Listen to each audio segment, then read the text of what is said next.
Rail স্টেশনে high voltage তারের checkup বিষয় শুরু হয়েছে জলপাইগুড়িতে। নিরাপত্তার পোশাক ছাড়াই চলছে বিদ্যুতের তারের কাজ। বলতেই হয় অমৃত ভারত প্রকল্পের অধীনে উন্নীত হয়েছে শতাব্দী প্রাচীন জলপাইগুড়ি স্টেশন। এখন এই স্টেশন দিয়ে বৈদ্যুতিক সংযোগের মাধ্যমে ট্রেন চলাচল করে থাকছে। দেখতে দেখতে তার 1 বছরও হয়ে গেল। যদিও অনেক বেশি ট্রেন এই স্টেশন দিয়ে চলে না, হাতে গোনা কয়েকটি ট্রেন চলে, যার একটি হলো দৈনিক কলকাতা যাওয়ার ট্রেন দার্জিলিং মেল। এছাড়াও আরেকটি ট্রেন সপ্তাহে যায় 3 দিন, সেটা হলো সুপারফাস্ট। আর 2-1টি লোকাল ট্রেন চলে হলদিবাড়ি থেকে নিউ জলপাইগুড়ি স্টেশন পর্যন্ত। ফলে ট্রেনের অভাব রয়েছে কলকাতা যাওয়ারও। এছাড়াও লোকাল ট্রেনের সংখ্যাও বাড়ানো দরকার, সেসব তো প্রকৃত প্রয়োজনের ক্ষেত্র।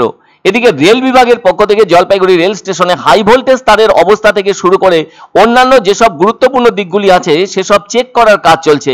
এমনিতেই তো 25,000 ভোল্ট থাকে মূল তারে। এরপর যে ট্রেন চলাচলের তার আছে সেই তারে 4,500 ভোল্টের বিদ্যুৎ থাকে। সেই সব তারগুলি দেখছেন রেলের বিদ্যুৎ বিভাগের কর্মীরা। একটা সাপোর্টিং যন্ত্রের সাহায্যে ওই তারের স্বাভাবিক বিদ্যুৎ চলাচল সাময়িক বন্ধ রেখে কাজ করছেন তারা। কেননা মাঝে মাঝে তো এসব পরখ করতেই হবে, কারণ এখন বিদ্যুতের সাহায্যে ট্রেন চলাচল করে।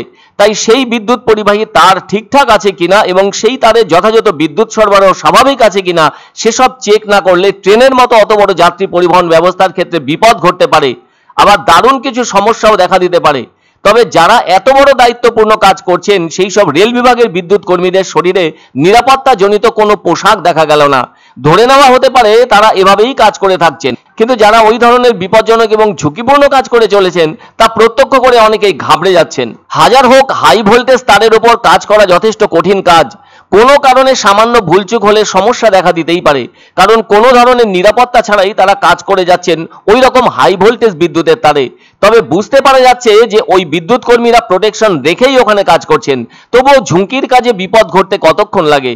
রেলের পক্ষ থেকে তাদের জন্য ব্যবস্থা নেওয়াই থাকে, কিন্তু ওই রকম উঁচু তারে কোনোরকম ভাবে নিরাপত্তা জনিত পোশাক ছাড়া কাজ করাটা ঠিক নয়। কেননা ওখান থেকে কোনোভাবে অসতর্ক হয়ে নিচে পড়ে গেলে তো আর রক্ষে নেই। সেজন্য শরীরে নিরাপত্তা জনিত জ্যাকেট এবং মাথায় কমপক্ষে একটা হেলমেট থাকলে ভালো হতো।